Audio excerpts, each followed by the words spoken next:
5, 4, 3, 2, 1, fire.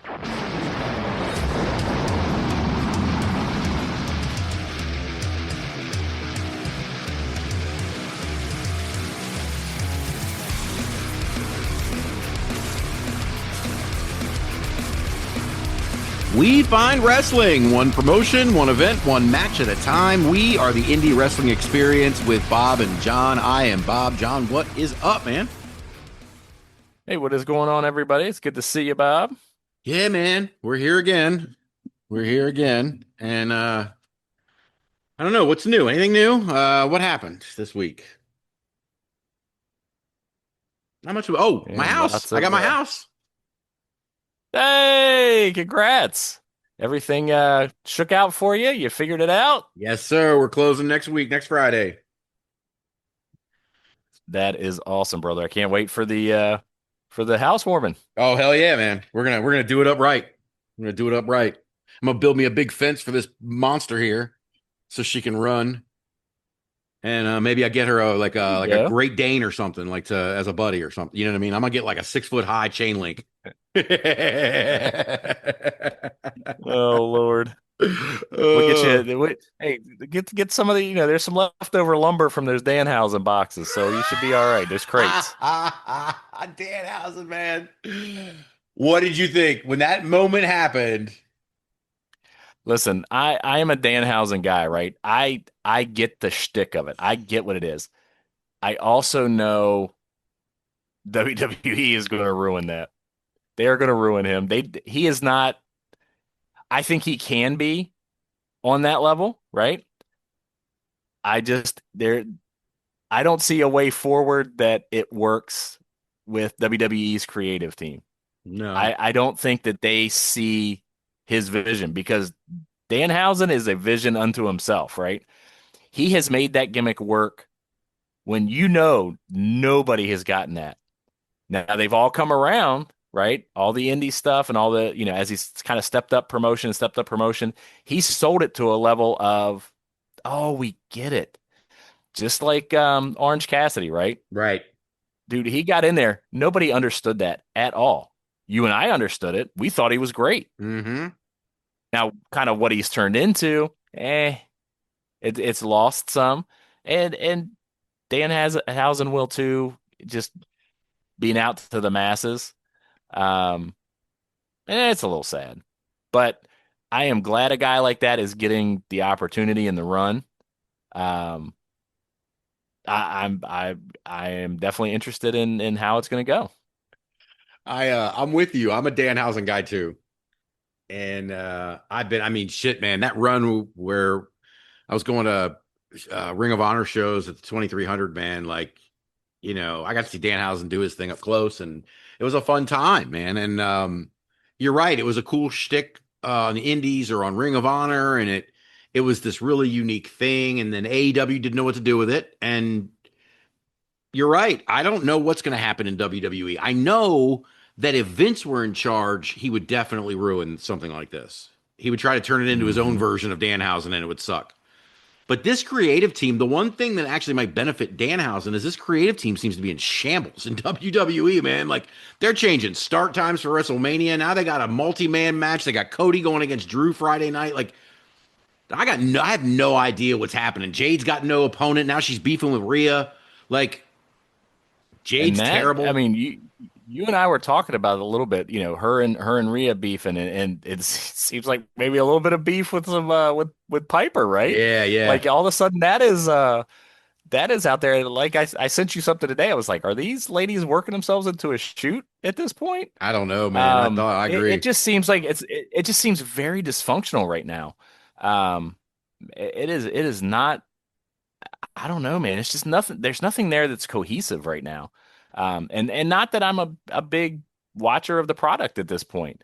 I just know that there's nothing that I'm seeing that's talking me in, right? There's nothing that's like, hey, man, I really want to. God, I want to see this match. Mm, They got Brock Lesnar making open yeah. challenges. Like, and I read they still haven't decided on the opponent. Like, what are we doing? Like, I Yeah, it's just in shambles.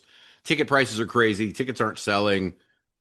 But the highlight of Elimination Chamber for me was under that mask, bro. It was under that mask. I leapt up out of my chair when they It pulled was that pretty mask cool. off and saw Sean Logan. I said, "Oh shit, it's Sean Logan!" And my daughter goes, "What?" Who? Who? And I was like, "Oh shit, that's Quintero dragging him along." And she's like, "What are you talking about? Why are you watching security guards?" But nope, I was fucking thrilled, man. I was so happy. Sean Logan apparently went to Seth's school, as did Don Mm-hmm. Furio, who was under the mask on SmackDown, I guess. And then Seth appears, so we get all these masks. Yeah, like I said, it was pretty good, but anticlimactic for me. It was just like, okay, we knew who and what, and it was kind of neat to see some guys that we knew get a little pop. Um, but yeah, at the end of the day, status quo, right? It is who we thought it was. Of course it is. Um, Again, there's no pop, no surprise. It's just very formulaic and hey, listen, that plays well with the masses. We know that. I mean, we see these things. They're still big crowds. They're still selling merch. They're still doing pay-per-view numbers. Um, the masses are out there and they're finding that audience. And I think the problem is the older you and I get, I think the further away from that mainstream um, mass of wrestling fan that we get. At least I get, or I feel like I do. It's just it doesn't appeal to me. Um, Even though I love the performers. I mean, there's not a guy on that roster that I don't like that I wouldn't like to see in a different situation. Um, I love, it sounds shitty, these guys get released and they kind of filter back down to the indies. I love seeing them because it seems like Oh, it's they're great. re-energized, doesn't it? Yes, a lot of When we them. see these guys. Um, you know, eh, I don't know, man. It's just it's a very weird um time for my wrestling fandom right now. Yeah. Oh, I get it. I get it. And the more indie stuff we watch, I hear it. So I assume it's the case. But the more indie stuff we watch, the less TV stuff I watch, and it's just growing because it's like you said, it's just so. I don't know how to put it. AEW is actually getting better. AEW is a lot better than it has been in a long time, but WWE is not. TNA is like WWE light, and I really was excited for the Yellow Ropes and TNA coming back last January, and then they Hmm. fired Demore and they partner up with WWE, and the product is just kind of watered down. MLW put on a pretty good show. Um,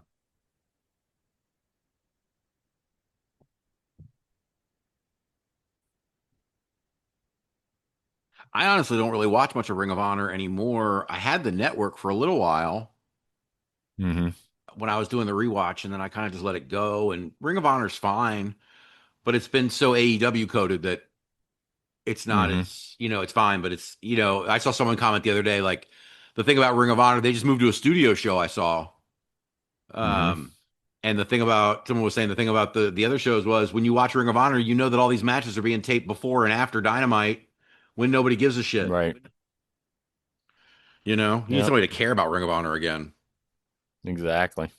But yes, but we're here to talk about the indies, man. And I like I said, I watch more and more. It seems every weekend.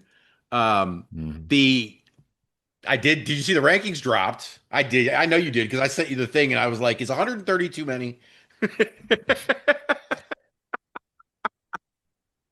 This guy, I tell you.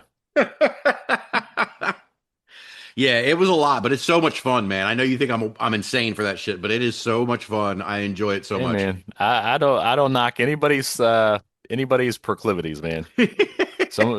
Some people find some bad shit to get into. Bob just finds rankings. That's it. That's his thing, man.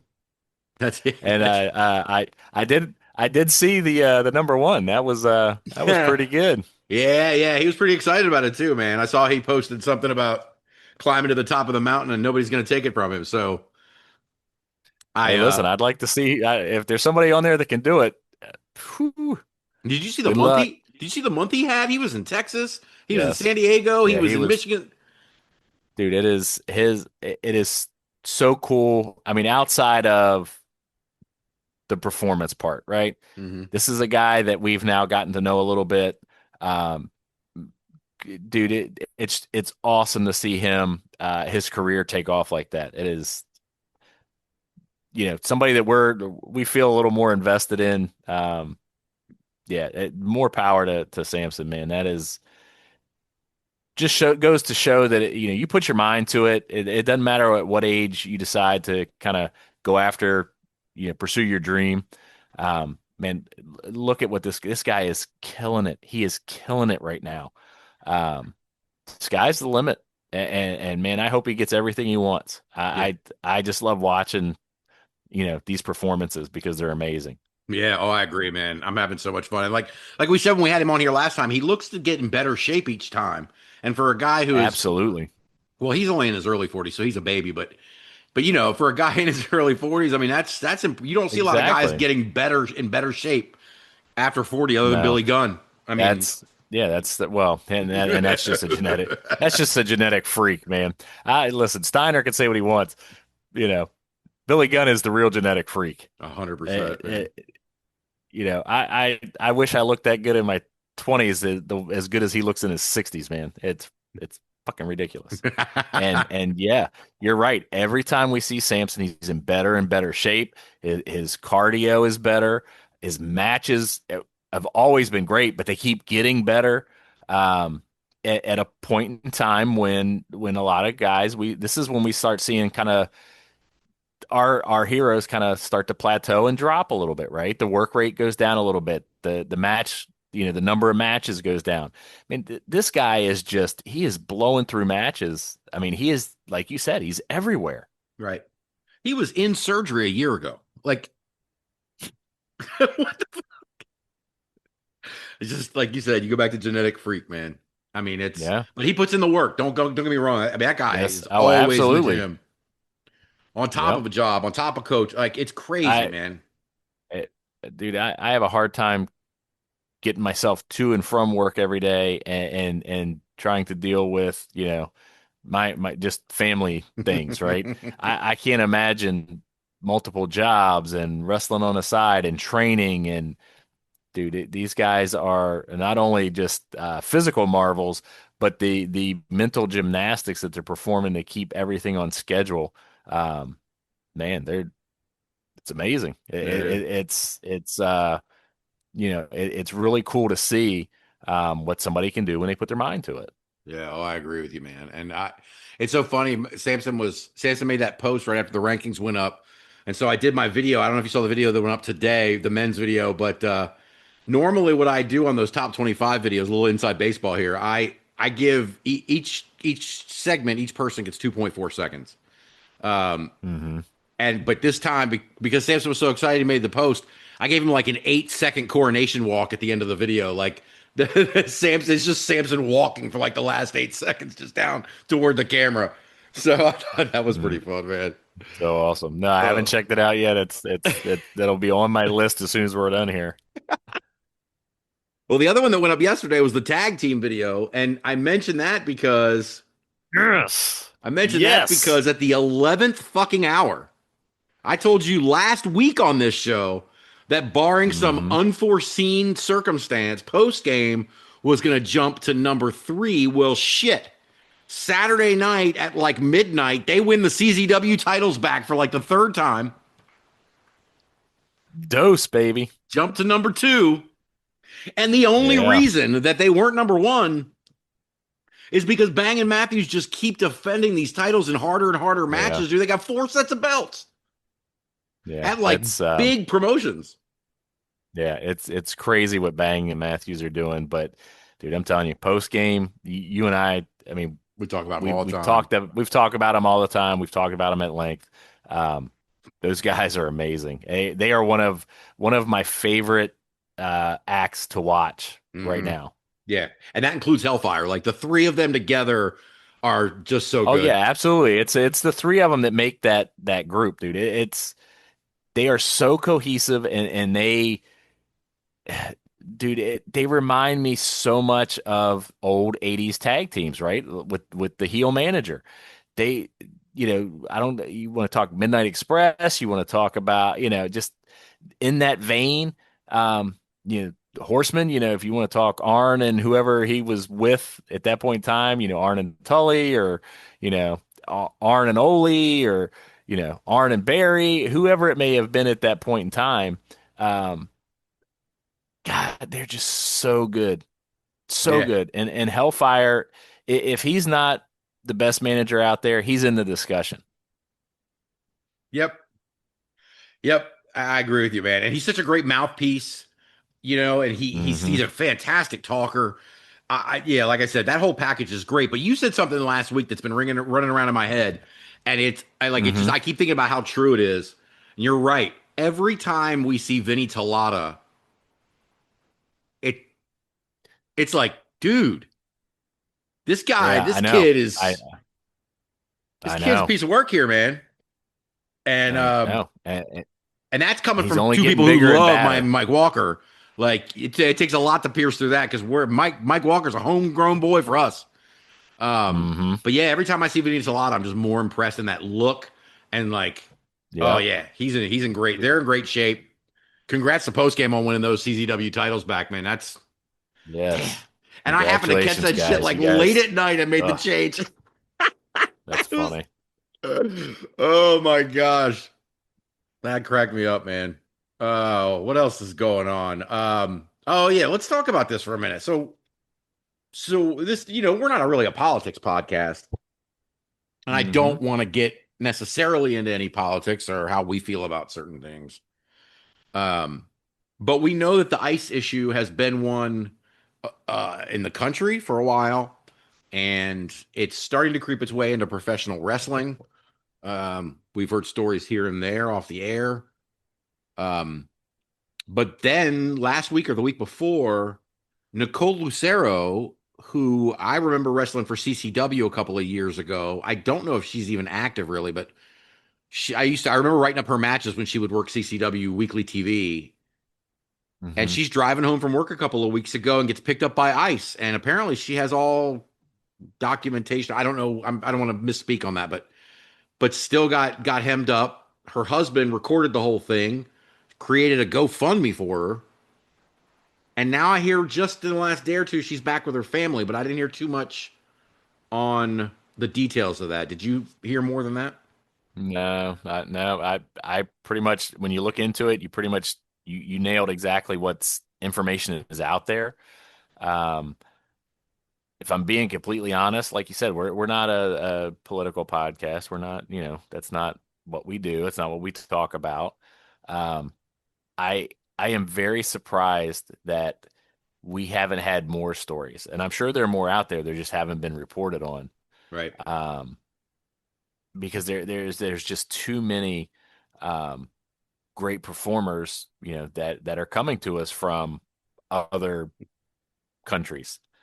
um, that I am surprised that, some of these agencies haven't kind of focused on, some bigger shows that are going on. And it's a good place to kind of, scoop up a bunch of people and, filter out what we can.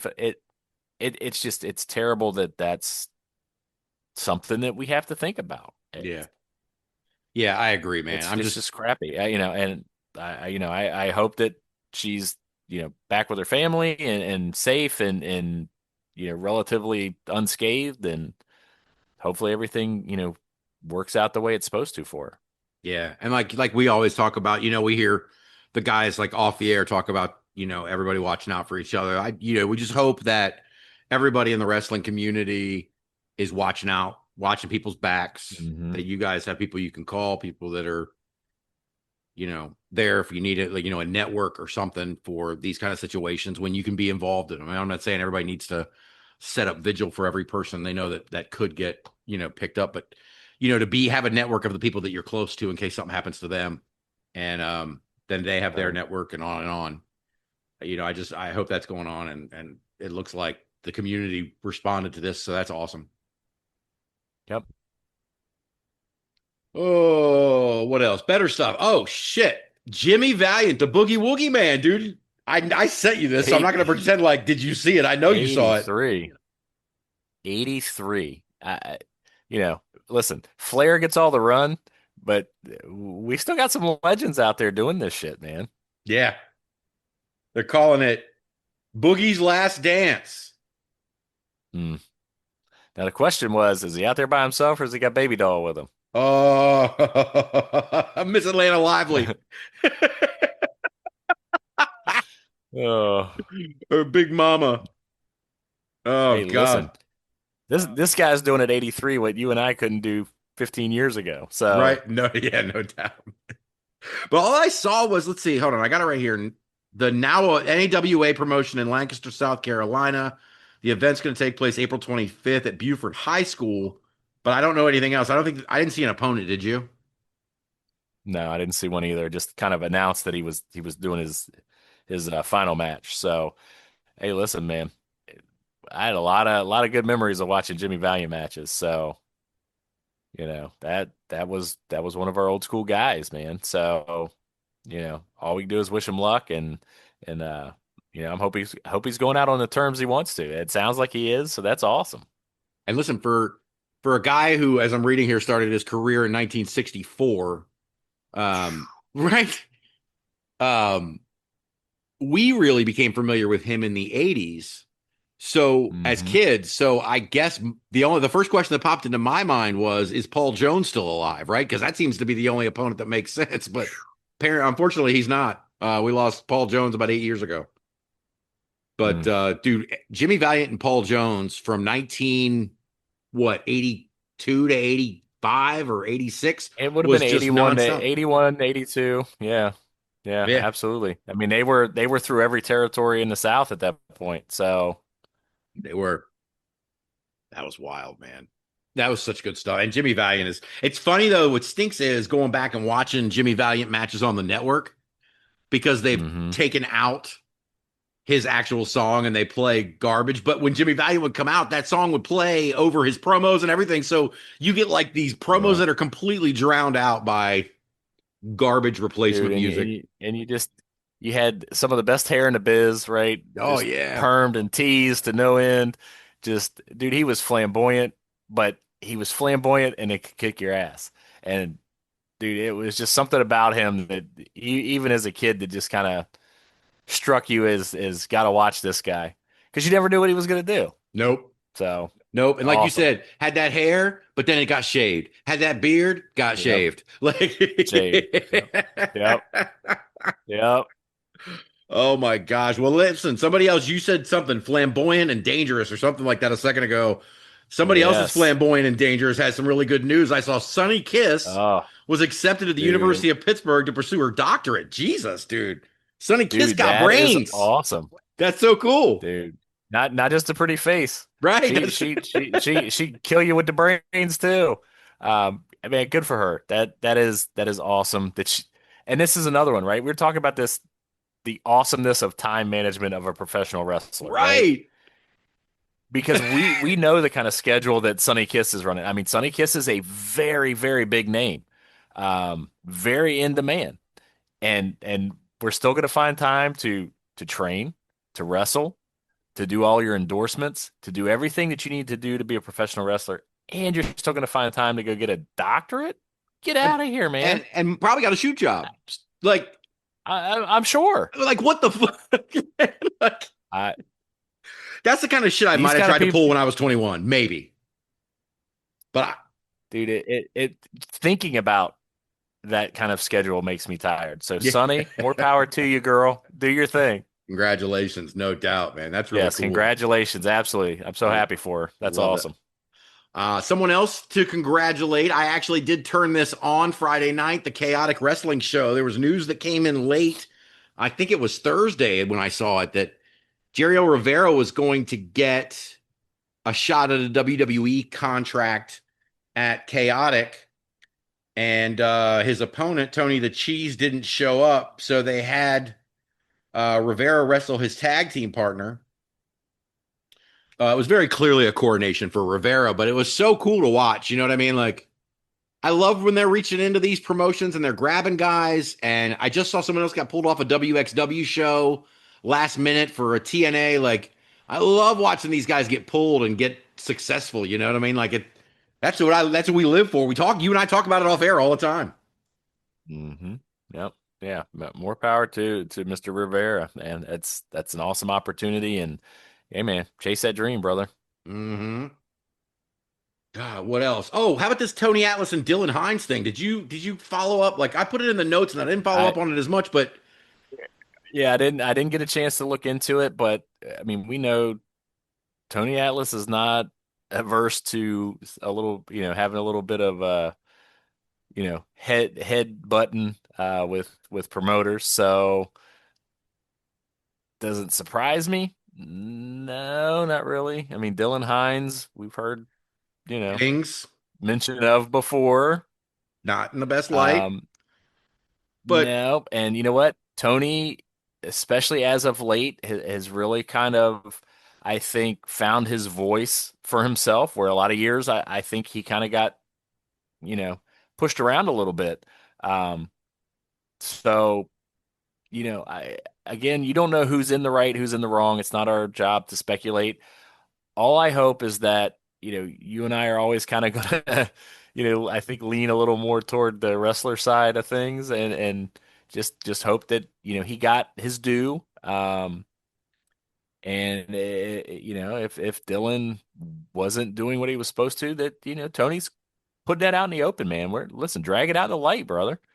yeah, I'm I don't 100%. know, but I'm just, if something dirty was going on, you and I have talked at length about, we're ready to see that kind of stuff get cleaned up. And a lot of it is actively being cleaned up, but there's still a lot of it out there. And so if Tony, is decided, enough's enough, and I'm going to call somebody out, Yeah, more power to him. 100% agreed, man. I'm looking at this here. Apparently, there was a statement by Salvatore Wrestling Promotions. They confirmed the confrontation happened, and there's a quote. Unfortunately, there was a situation where Tony Atlas and his vendor had a public disagreement in front of fans, talents, and other vendors. This situation was embarrassing, and Dillon Hines will not be welcome to our future shows. So that tells you that. And then Dillon shot back. Quote, let's see, this is from, did it say where they posted it to? No, it says he fired back publicly, but I don't see where it was from. Quote from Dillon Hines: first weekend back in the business, and all of you are talking about me. Glad to be hated as I'll be remembered. Tony Atlas is poop emoji. The way he cowered down like the bitch he is. I am the most powerful man in wrestling. Glad I won't smell his stench again. Bye. I that Just leaves a bad taste in your mouth, man. You're talking about somebody who's had his trials, his tribulations with the business, right? In Tony Atlas, but I think by and large is a legendary figure, is a well respected figure for what he gave and did for the business.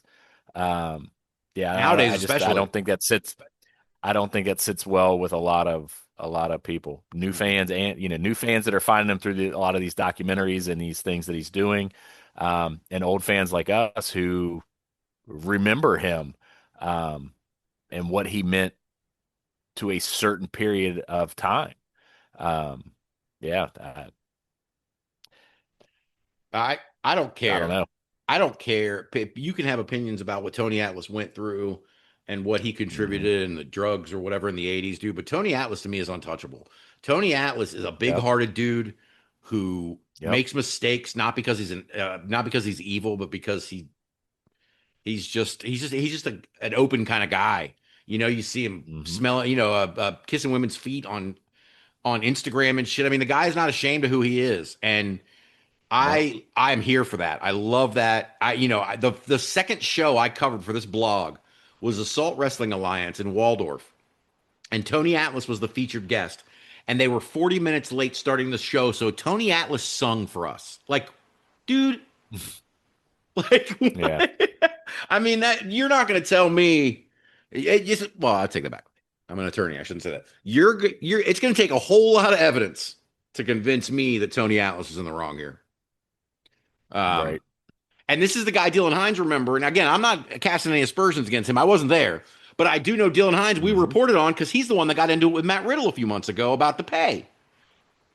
Yes. So once is a mistake, twice is a pattern. And again, that's those two incidents are not the first time we've heard. No, those aren't the only two at all. So, yeah. But you know what? He's still around and he's still in the business. So somebody somewhere is, he's doing something that's keeping him around. But listen, sounds like he keeps making these mistakes sooner or later. Nobody will want to touch that. You know what I mean? Oh, absolutely. 100%. I've got something here. I want to make sure I confirm this for, though. I think I can give that to you.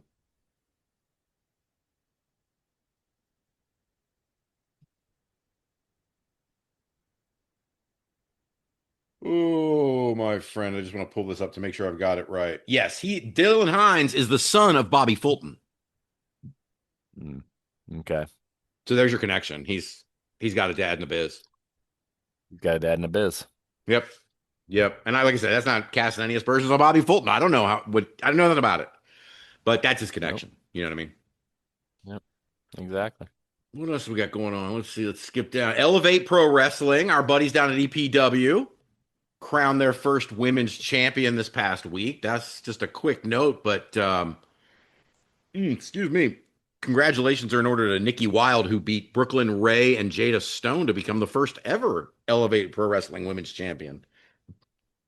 Those guys at Elevate are putting it together, man. Yep. Agreed. Those shows, that's another promotion. The shows get better and better, and they post them for free on YouTube every month. Like, listen, you guys want some good free wrestling? Check it out, because the way these guys are going, it's not going to stay free for long. That's right. And listen, they just actually posted this show where Nikki won the title, and it does feature I checked it out this morning, quite a great tag match for the tag titles between the champions Higher Dreams, Ethan Higher and Nakeem, versus Grappling Inc., my friend. Nothing like a good old Grappling Inc. match to get the motor started. Listen, is this just because we were talking about post-game earlier, and so you got to get your guys in there? Is that what it is? Which ones are we talking about? Higher Dreams or Grappling Inc.? Because, boy, we've been talking about Nakeem. You got all the guys. Yes, Nakeem is amazing. So, yeah. Yeah. My guys, Grappling Inc. Acting like they're not your guys, too, man. Shut the fuck. Oh, man. Those guys are on fire, too. I've been watching Brock's post so much Aftermath stuff. Yeah, we love Grappling Inc. So they are definitely, one of our favorite sons. And Brock's prediction or his open challenge or whatever you want to call it apparently came true, because next Saturday in Spencer at Route 33, they're getting a shot at those tag belts again to get them back from Bomani and Morgan Taylor. Nice. Might be time for them to jump back up to the top of those rankings.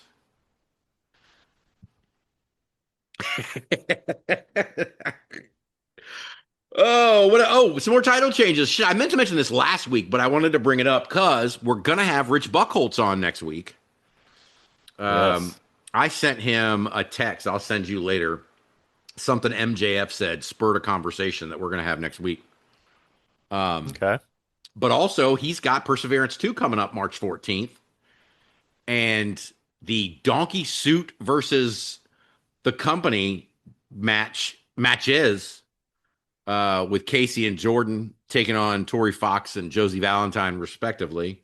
That's going to be a wild night, man. And it's, I don't think that story's going to be done after this. Oh, heck no. This is only just getting started, man. Yeah. I know.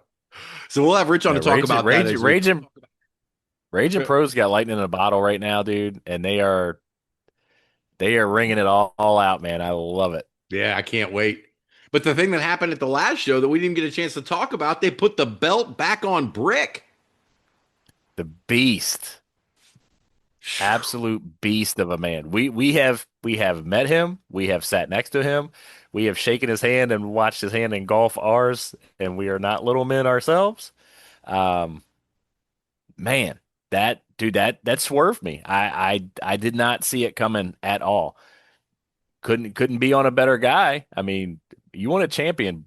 I mean, Garrison, don't get me wrong. Garrison looked good with that belt. Yeah, he did. But man, Brick is a different animal. Hmm. Brick's good. Whew. Oh, Such a fan of Brick. And then, of course, not only is he a great champion and a big, huge dude, but he can fill a damn venue, can't he? We saw that show a few weeks ago in yes, his he can. hometown. It was Oh my like wall God. to wall people. Yep, it So was packed. Absolutely packed. love that shit, man. Look, hey, Yep. as a promoter, you want to talk about business? A guy that draws Hmm. like that, you're not going to make him your champion? Of course you are. Yep. Stupid Well, not to. now you're setting right, and you're setting up Garrison the underdog, and listen, we watched Garrison win the title as the underdog, right? Yes. Now you're putting him in there against another monster. Yeah. Man, I think he rises to that occasion, man. If they put the belt back on Creed in March, that would be awesome. Like, yeah, let's bounce this belt back and forth a little bit. Let's see what we got. You know what I mean? Like, let's have some fun. And And they've you're had, throwing Brock Hall in there, man. yeah, I was just Come about to on. say, you're throwing Brock Hall in, man. Like, that'd be funny as shit if Brock walked away with the belt. That would be, Listen, I'm telling you right now, pencil in my hand.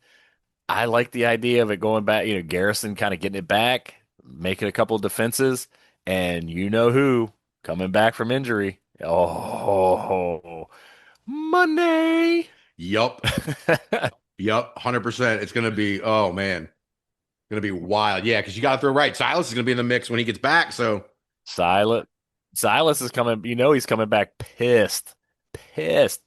I didn't lose this title. I'm nope. coming. Give me my shit.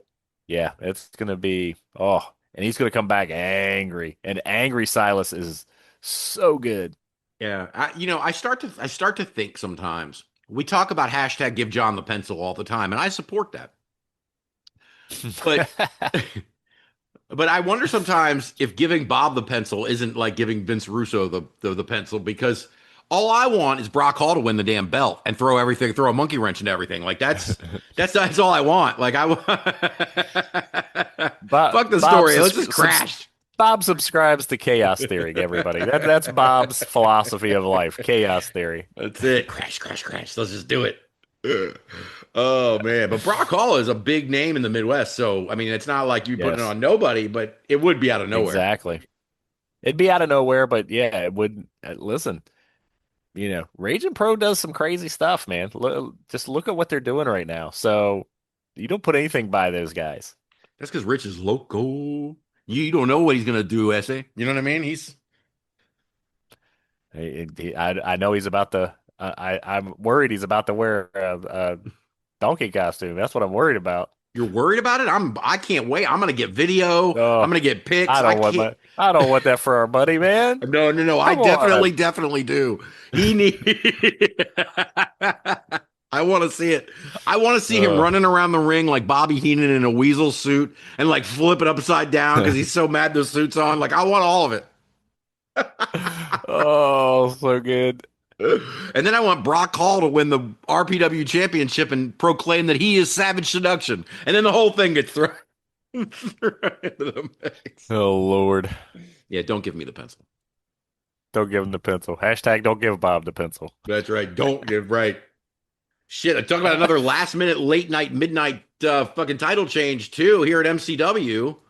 I didn't catch this one until the morning, and so I had to change the rankings real fast.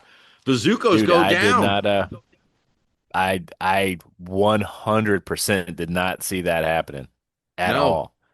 Um, I like Sexy and Blessed, don't get me wrong, Oh, but I big didn't think time. they were quite there yet. And um, man, MCW sees something in them. Yeah. I'm interested to see what we're gonna do with it now, because there's a lot of good tag teams out there. But yeah, I thought the Zukkos were gonna hold on to it for a little while longer. Um, yeah, man, swerved me. Yeah, I think with this Danny Grandview faction with Sexy and Blessed, I gotta feel like there's a belt that's gonna be on Danny Grandview soon, and with Ken Dixon having the Rage TV title now, and him feuding with Danny Grandview, I'm not wondering if Grandview's not gonna have the Rage TV title. The boys are gonna have the tag titles, and they're gonna start running. That's what I feel like is coming. Yeah. Because like you said, on It its could own, very it well doesn't be. really. Yeah. But I also was the one who said the Zukkos were going to break up when the son turned on the father, and that didn't happen either. So I'm O for whatever. But cool, Yeah, Sexy and Blessed, man. I MCW's love those keeping us guys. guessing, man. That's for sure. They really are, man. Because I thought the heavyweight title was changing hands at some point, and I think Joe Keys just became the longest reigning MCW champion in history. Hey, man, they are ringing him for everything he's worth. And dude, it's working. It's still working. That's the whole point, right? That's why I think the change. I think they they may have been ready to change, and some things were in the works. I just think fan reaction to his run is just so strong, man. It Hmm. just really is. It is a good story going, and he is such a shit heel. He's great as a heel, man. I agree When with you, man. somebody finally takes that off of him, dude, whoever takes it off of him is going to be over like Rover, big time. Yo, 100%, man. And like I said, I'm still sticking to it being Dream, but I don't know, man. They've run that faction a long time too, man. I mean, Dream has been with him for a Hmm. while, and so I don't and the whatever the guys with him, it's a lot of fun. With with Keys, I know what I was gonna say. When we went to, I told the story a while back that when my dad and I went to our first MCW show, we saw John Schuyler, and my Hmm. dad was like, he reminds me of Bret Hart. That guy is good. And the second MCW show we ever went to, my dad leaned over to me and he goes, "Is this Joe Keys guy on TV?" Like, that was my dad's first impression of Joe Key, was that he's so good he must be on TV. You know what I mean? Hmm. So, it's It not couldn't have been long surprising. after that. Couldn't have been too long after that it would have been his that ROH run. That's exactly right. It was not long after that he Mm, was on ROH, 100%. I okay. saw Gia All at Ring right. of Honor at that point. Yeah, there were a lot of, when they were still in Hmm. Baltimore, man. Hmm. And those Yep. runs were really cool, man. I was watching an old, like a 2012 maybe or 2013 Ring of Honor show about a year ago. And who do I see doing security for the Ring of Honor show, walking guys to the ring, but DeMarcus Kane? Really? Yeah. Okay. And I'm like, that is a young DeMarcus Kane. I know it. But all those Wow. guys have been in and out of that stuff. It's so, I love the connections. I love the connections to stuff. Yep. I got one more thing to talk about, and this one I added late, but I'm curious about your thoughts on this. So Masha Slamovich was here on Sunday for MCW Fan Jam. I saw her taking pictures with fans and all stuff like that. And then Monday, the story pops that Squared Circle Expo has canceled Masha's appearance over fan outrage. Seemingly none here, but fan outrage there in Indiana. I mean, what do you make of all this? I mean, where are you on? I know you're a big redemption guy, so how do you feel about her getting about fan outrage, Um, keeping her from stuff still? Is it time for her to come back or? to me, and this is again my personal opinion, right? Uh, um, I wonder how much of this, because like I said, we saw MCW, no problems, right? But now all of a sudden out here there's some issues. I'm wondering if this isn't kind of a go-to now for people that maybe they just don't want to deal with her, they don't want to pay what she's asking. They're trying to Oh, force her into doing some things they don't want, and if she's pushes back, then yeah, you know what? Fans are uncomfortable you're here. So we're gonna have to cancel this appearance because I'm sure there's some sort of clause that if the fan, that they can cancel these things. I really, when I start seeing that we're good in one place, not another, it really makes me wonder what's going on backstage and not necessarily fan outcry, right? interesting. Yeah. I look. looked on this. I did not see a lot of anything on the forums for not like that pushback we got with Joey Ryan, right? Out Right. on the West Coast. That was a Right? backlash. That was ugly. I couldn't log on anywhere on any forums out in that area that I didn't see fans posting on it. I'm not seeing it. I'm Mhm. not. I'm not saying that there's not people that aren't upset, but I don't think the fan outcry is what drove this. Mhm. To me, this was a backstage deal, not necessarily a fan deal. Um, for whatever reason, I don't know.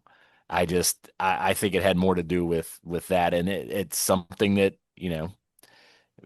maybe bookers and promotions feel like they have some leverage on a talent. Um, I don't know. If so, it's shitty. That's really shitty. Um, but yeah, I think, Masha, from everything I've seen, has kind of owned up to what happened. Um, trying to do better.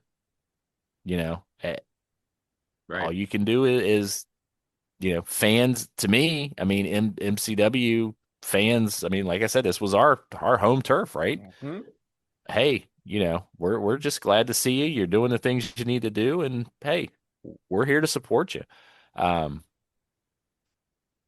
Now, other fans, other places, who knows? I'm just not seeing it. Yeah. That's a good point. I hadn't even thought about that, but you're right.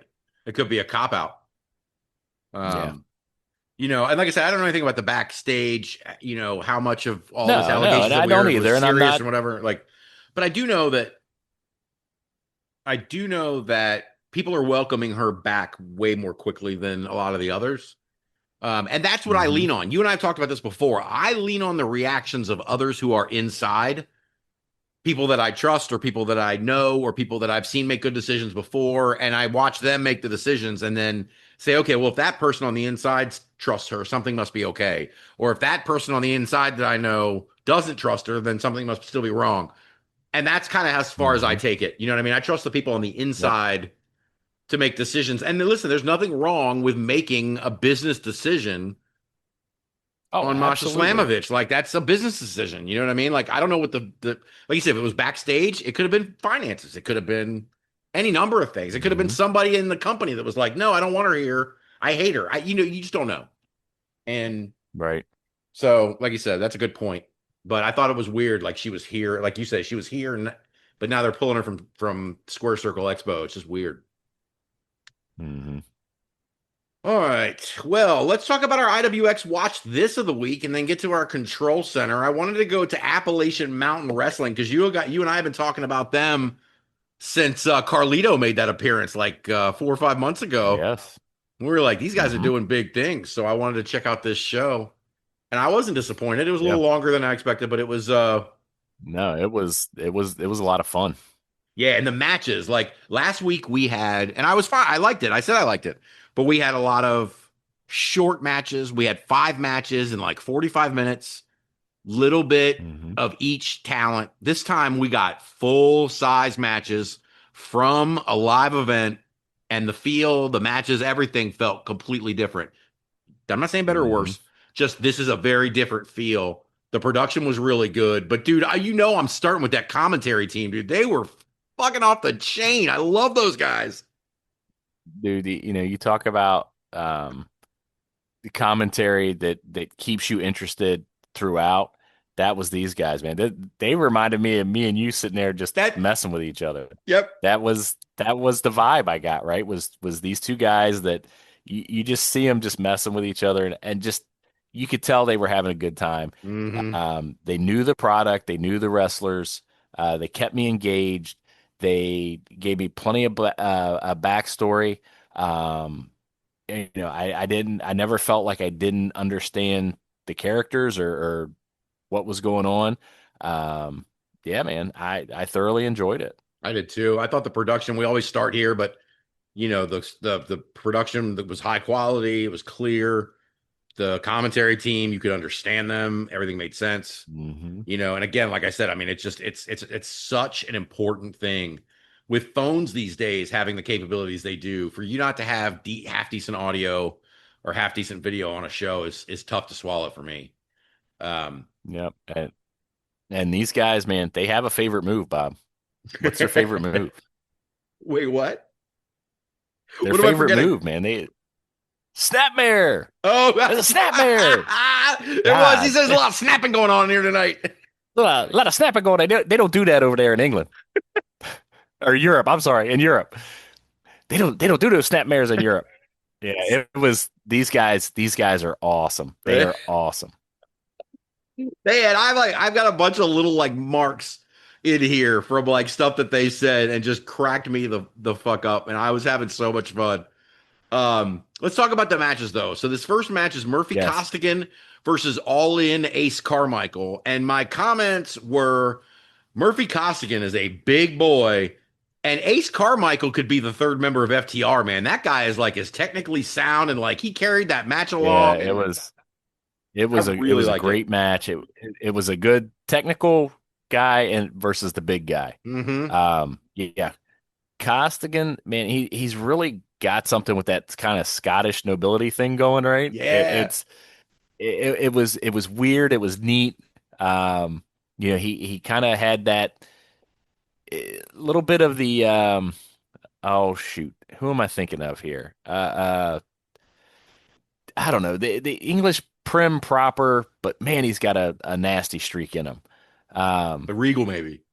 I, yeah, but even a little more than Regal, almost like like Chris Adams back in the day, Okay, right? He yeah. kind of had that kind of that. I mean, not that Adams did the prim proper thing, but that really soft way of speaking. But then Adams would turn on you in a heartbeat. Oh yeah. Great look, great size, dude. The outfit was on point. The mustache was cool. Yeah. What's not to love? And 100%. like you said, Carmichael, I love the name. All in Ace Carmichael. Like you said, he did. He gave me FTR vibes. Like I'd love to see FTR get in a spot where they need some help and somebody like that come out. Old Ace Carmichael comes Would be running out great. on Dynamite. It'd be awesome. Dude, Bro. I would be down. I would pop so hard. Me too. Again, my daughter would be like, "What are you doing?" But nope, I'd be like, "That's Ace Carmichael." Do you not know All In? That's right. You're all in or you're all out, baby. That's right. Oh, my God. gosh. But I'm going to go back for 1 second. And that fucking Murphy Costigan singlet is so good. It's so Yes. the different tones and then the one strap and the stars on the butt. Like it's so gaudy. I can't take my eyes off of Well, how dude, bad and it is. And that's why it's great. Dude, and it's just it's cut funky, right? So it's Right. like underneath like one side of his chesticles, right? And it's just it is so you just want to go, you're awkward, bud. Yeah. You know, he's just, and that's the point. And that's But what I it's love good. is that's exactly what he's doing, right? It's meant to be awkward. It's not meant like he didn't know, like, oh, I thought it looked good. No, Mhm. it is meant for us to go, God damn, that's awkward. That's what it, because that's what we're talking about, right? Yeah. It's the presentation. You and I talk about this all the time. He's got it. Dude, the way he comes to the ring, the outfit, the ring gear, then the singlet, the way he wrestles, um, it's just awesome, man. The way he goes under the ring and gets powder. Like who the fuck gets powder Yep. anymore? It's so good. Hey, Bob, listen, just like our guys told us, rings have plenty of items under them, right? That are just necessary, and it's used to lubricate the turnbuckles. so good. Dude, I have never heard that before. I have watched this product for 40 fucking years. I have never heard anybody say any of that shit, and that was awesome. Awesome. These guys were so they're just it feels like they're just doing it all off the cuff, which is just so like they're so Exactly. quick. It almost felt like, right, this was an event that they were watching, and they like you and I have talked about doing some sort of like mystery science theater kind of feel to that's what it felt like to me. Like this was just two guys that are like, okay, man, we're gonna put this on and we're gonna do our own commentary over it. Yep. And just two buddies sitting in the drinking beer and fucking with each other and just watching a wrestling match and recording it. Yep. That's what it felt like. And that is amazing and that's awesome. Yeah, it's hard to you can't bottle that. You know what I mean? Like you just you just have it. And those guys really do. They were so much fun, man. Yeah, that was so good. Oh, And then in between, so in between the matches, I guess we have Swayze and Andrew Alexander confronting the Heat Seekers about not choosing the wrong opponent later if they win. Then we get Tony Presley and Eric Porter outside, and Tony Presley says he's going to make Eric Porter pay, but we find out Tony Presley later is cleaning toilets. So that shit, and I'm going to jump ahead a little bit, man, but then, so you got Lemon Juice in the back, Lemon Juice Jones, and he's telling Presley that he's the new king on his throne. One of the greatest names in the biz. Hey, Presley telling you, if this is where I got to start to get to the top, to get back I'm going to scrub him. That was the best part, was that he sold it. Dude, everything about this show was so fun, dude. Just so fun.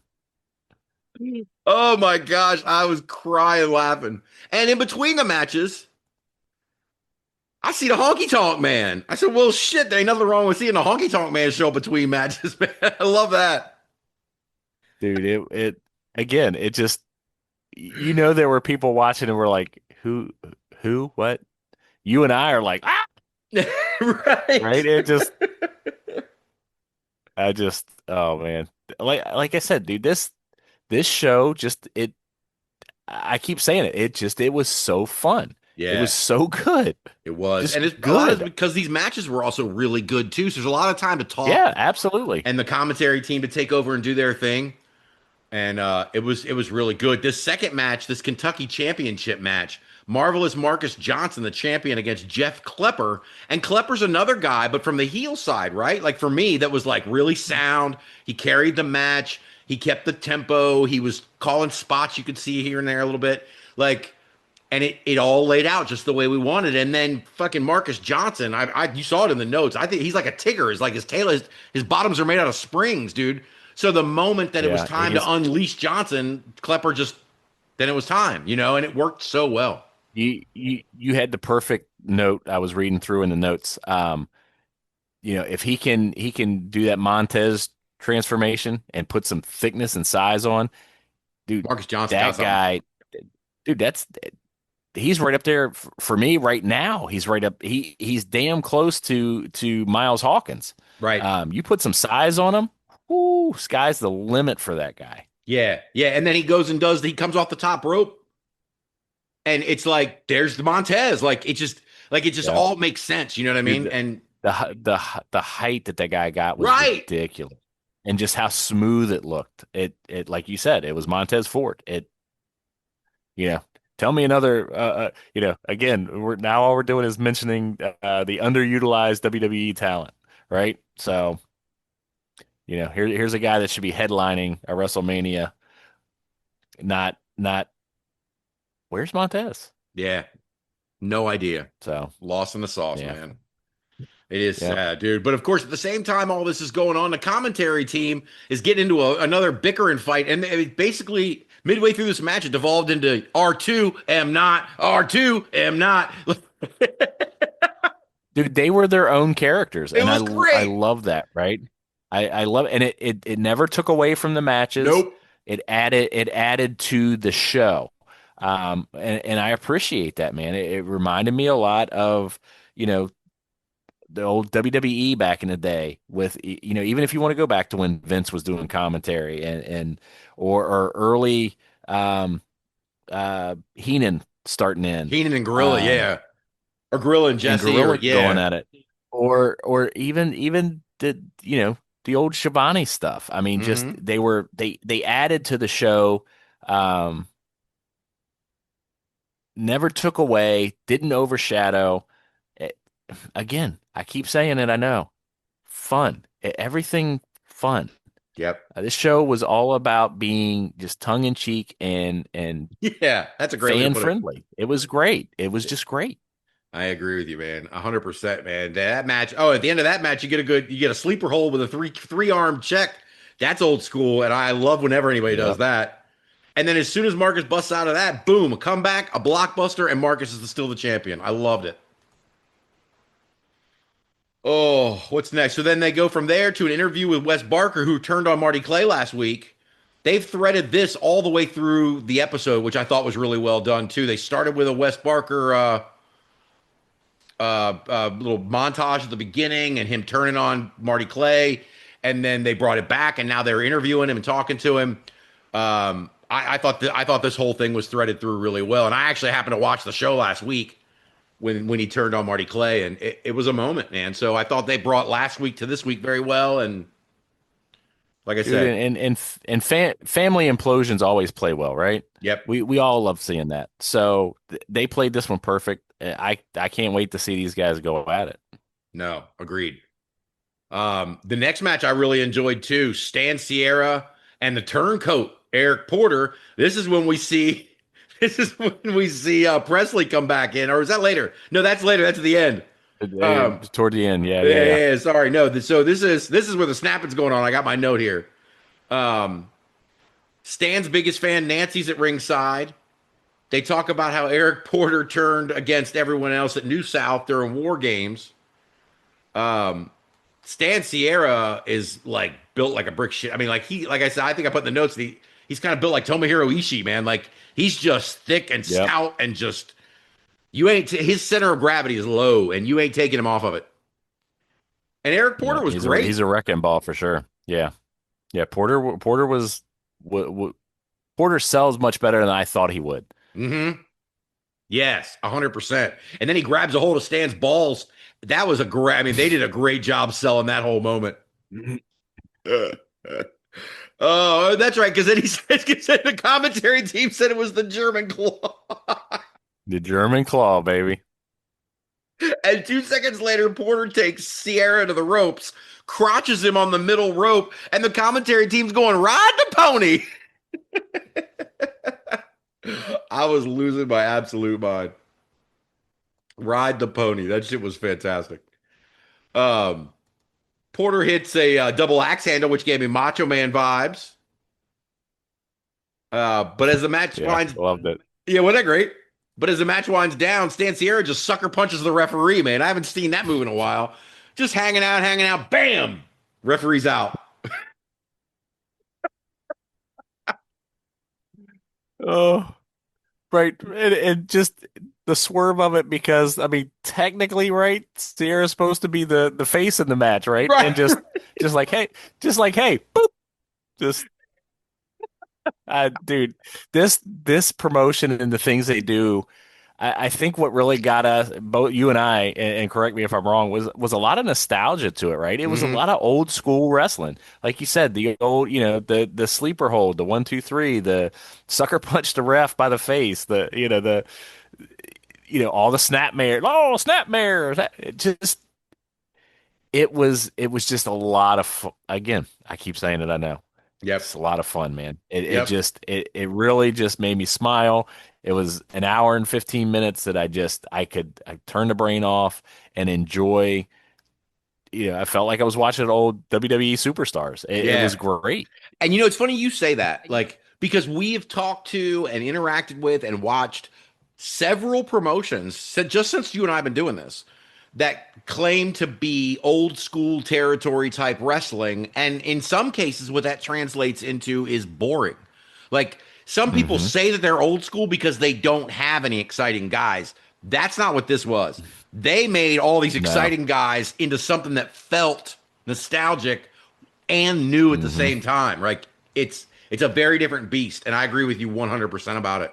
No, but this is when Tony Presley comes out. He's done cleaning toilets. But he comes out with the toilet brush and all, man. But then some guy with a bat comes out and takes it from. Did they ever say who that guy was? No, but I'll tell you what, man. At one point, he pulls his shirt off, and just like commentary pointed out, I mean, that dude was jacked. Yeah. I don't know who it was, but I'm interested to see who he is and who he's affiliated with and what he's doing out there. Yeah. Well, but listen, from this moment on, the rest of the show for me was fucking whipped cream and a cherry on top, because moments after this match ends, we go backstage and they announce Stan Sierra's next opponent is Jay Lethal. Whoa. Oof. Jay Lethal. That's awesome, man. So fun. And then from there, after we find out about Jay Lethal, we get a Good Brothers match. The Good Brothers and the Heat Seekers for the Crash Lucha Libre Tag Team Championships and a shot at either the New South Tag Team Championships or the AMW Tag Team Championships. Lots going on here, but the match was just cruising, man. Match was It phenomenal. was awesome. So good. This was the Good Brothers that we never got in WWE. Right. Yes. This is the tag team I remember from New Japan. Mm-hmm. Yes. That's what I was getting here. This is what I wanted to see the whole time and never got. Yep. Man, Carl Anderson is just so so smarmy, right? He's just so good, and you forget what a good big man Doc is. I mean, he is so good. That he's. I know he's had a couple of runs with a couple different characters in WWE. He has never got his due for how good a big man he is. 100%. To me, and I know this might ruffle some feathers, but to me, he's kind of like Kevin Nash, but he actually gives a shit about wrestling. Like, yeah, agreed. And that's kind of cool because he's got that same kind of sarcastic, big man kind of, brother, I'm gonna get in here and the machine gun's gonna get you, old school thing, But that guy can still go in the ring, man, and they're good. They're good. Yeah. I enjoyed the shit out of this match. I made almost no notes during the match. Like, you see my notes. I made almost none during the match because I was just enjoying watching it. And I was going to come on here and say what I'm saying right now, which is it was just a great Good Brothers match. And the Heat Seekers are not to be taken lightly. I like those guys. One, Russell is a big, muscular, thick dude. Mm-hmm.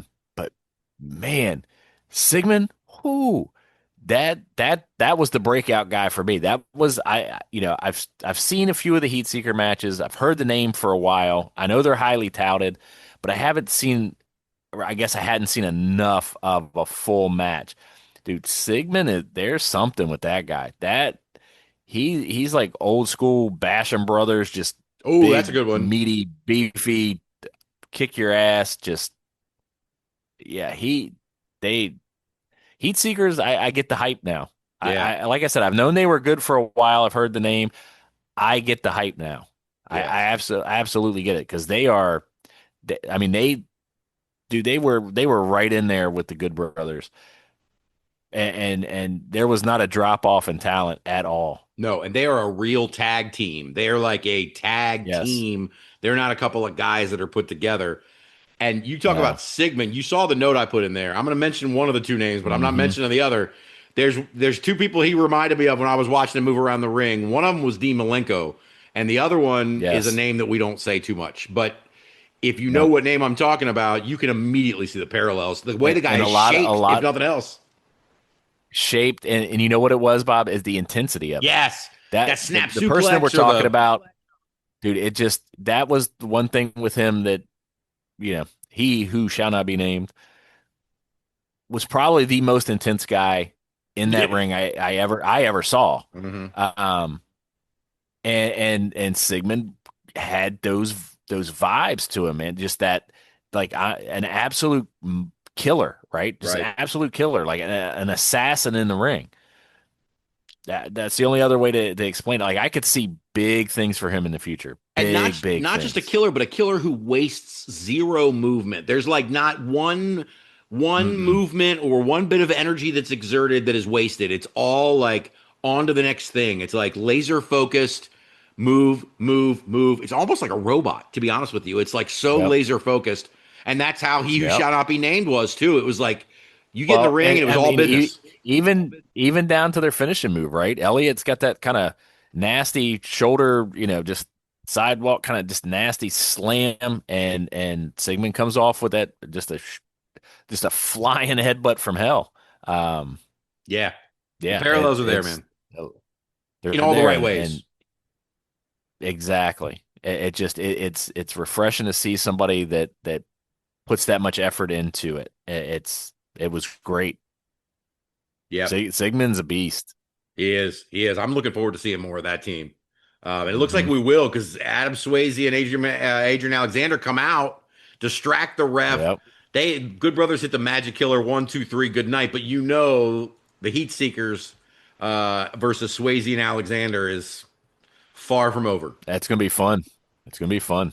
Hell yeah, it is, man. Well, all right, man. We've been going a little while. Let's get on to our control center. I have to. Well, I don't know if I apologize to you, but I thought I'd go a little big this week because we didn't have a guest, and then I think I might have gone a little bit too big. But we'll see. I got 5 shows, John, this week to talk about. All great promotions. Woo. Lots of good promos coming. So let me do this. All right. Move my screen over here, and we are going to start, John. Move my damn toolbar out of the way here. Friday night, March 6th. Coming up this Friday night, Riot Maker Pro Wrestling is having a show called Ascension at the Middleway Volunteer Fire Department in Middleway, West Virginia, which I don't know how far Middleway is from us. You familiar with Middleway? Oh, no. I am not. Come on, man. You're my West Virginia guy. What the hell are we doing? I'm I looking don't right know. now. There's a lot of West Virginia that, I think Middleway's near Spencer, or let's see. I don't know. Middleway is near Winchester and Martinsburg. Oh, so it's Okay. close. Yeah, Martinsburg's, that 2 hours, 2.5. Yeah. Yeah, that's close. Shit, we could get up to that. Or I could. I don't know. I don't know what I'm doing Friday night. Anyway, Riot Maker Pro Wrestling, Ascension, Middleway Volunteer Fire Department, Middleway, West Virginia. Their announcement says, save the date. Our first champion will be crowned. Tickets are available on simpletix.com. You can get the information and the link from Riot Maker Pro Wrestling's Facebook page. The event, Friday, March 6th. Doors open at 6. Bell time is 7 o'clock.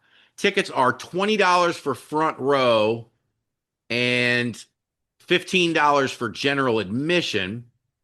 I want to pull this up while I'm thinking about it before I get too much further.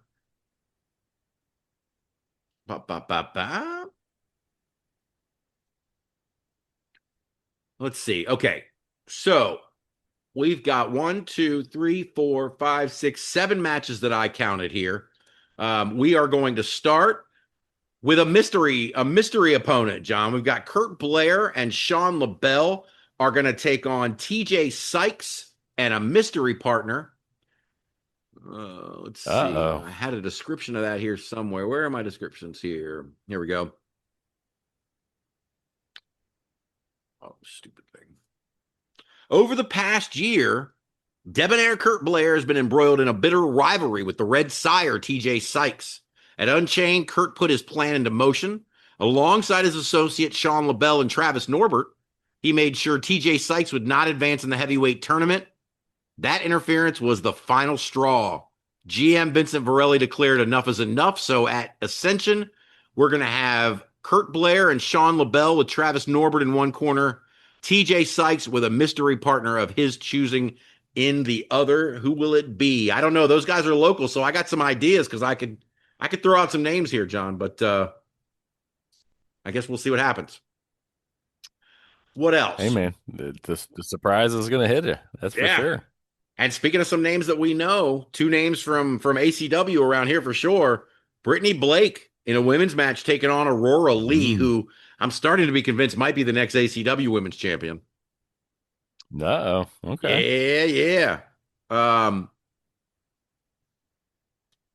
Let's see. In one corner, we have true cornerstone of Riot Maker Pro Wrestling, a former member of Riot City and a woman not to be messed with, Brittany Blake.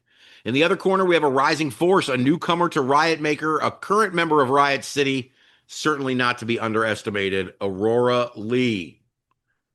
Next up, a tag match, which looks really freaking interesting to me, man. Passion and Tremor versus the Psycho Circus. That just sounds like it's going to be off the chain. Apparently, the Psycho Circus has been a relentless thorn in the side of Johnny Passion for months. But at Unchained, the tide began to turn when the Passion received shocking assistance from Tremor of the House of Pain. Now it's Tremor and Passion against the Psycho Circus. It's going down on Friday. Time for some promos, John. We've got, they're going to crown their first ever champion, the first ever Riot Maker Pro Wrestling champion, as Sugar Dan Stofko is going to take on Red Dog. But the fun part about that, John, special guest referee James Ellsworth, your guy. My man is everywhere. Everywhere. Isn't he though? I listen, I love it for him though, dude. That's awesome. Me too, man. But with all that going on, I think we should hear from Red Dog to get his thoughts on this match and James Ellsworth and Sugar Dan Stofko. It is the Air Force Veteran Intel Specialist, the one you call on when you need the job done, and your friendly neighborhood Red Dog. Riot Maker Pro Wrestling, here we go. It is time for the finale, and you, Sugar Dan, have one on the other side. So it'll be you and me to be the first ever inaugural champion. But here's the thing about you, Sugar Dan. I've just come to notice that you tend to roll not solo. See, like I roll solo. You, sir, roll with, the State Athletic Commission, LaBella, Kurt. Hi, Kurt. It just seems that you just roll with a bunch of guys. So you have a little brotherhood. Funny thing is, I too have a brotherhood. I wonder what it would be like if I just called my brothers and said, hey, so I'm going to be in West Virginia in March. Yeah, I'm going to give you the details. But I got a plan. I need you and the fellas. Is that going to work? All right, then. Cool. See you then. Hi, Dan. Ooh. I love that guy's promos, man. That was fantastic. Dude, that's cold and calculated right there. Right? Yeah, that's going to be awesome. They're going to crown their first ever champion, Sugar Dan Stofko, and Red Dog with special guest referee James Ellsworth. What else do we got going on here? Ooh, we got a grudge match happening here. Sean Raymond going to take on Orso Polare, and I wanted you to hear this promo because I absolutely loved it from Orso Polare. My opponent for Riot Maker Pro Wrestling Ascension on March 6th is the Irish schmuck Sean Raymond, or as I like to call him, Lamus.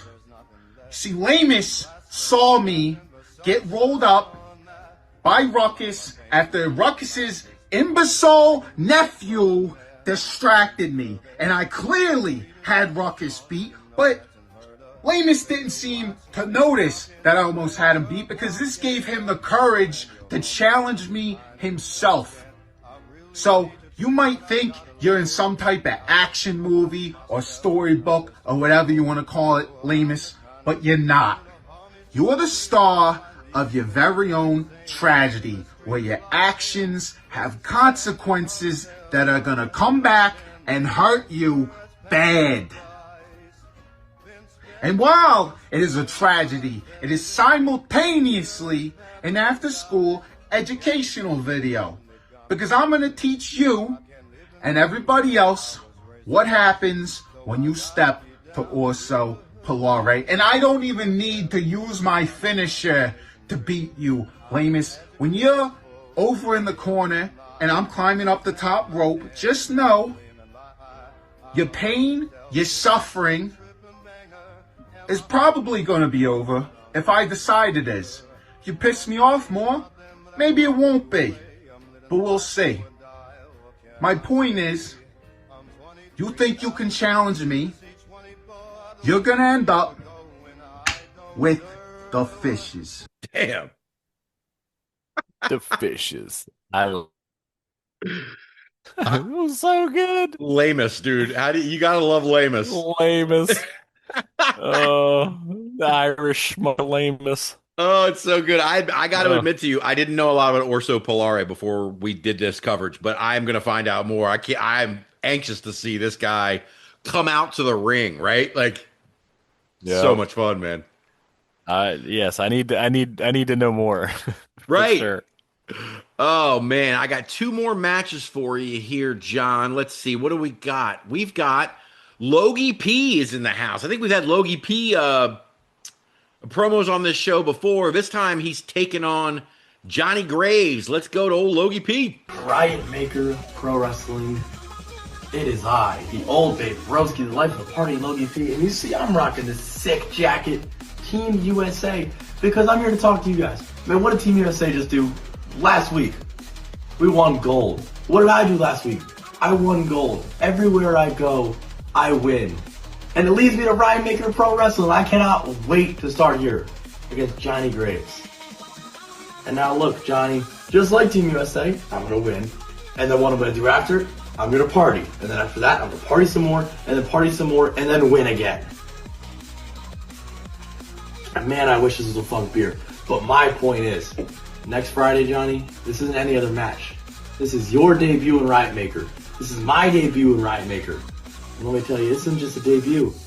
Man, this is a showcase. This is when I show up and I show out and everyone realizes that when life gets hard, because it will get hard for you, Johnny, all you gotta do is party harder.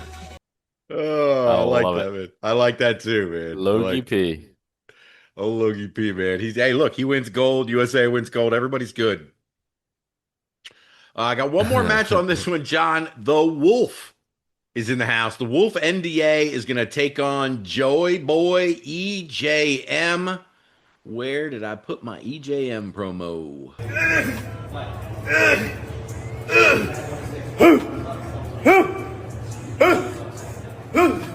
EJM, a real maker, pro wrestling. I'm going to beat you, man. Forget all that. A Riot Maker Pro Wrestling, March 6th. Me and you, Mr. NDA. No, the clothes. What was it? Damn it. Cameraman, help me out real quick. Agreement. Okay. So, non-disclosure agreement.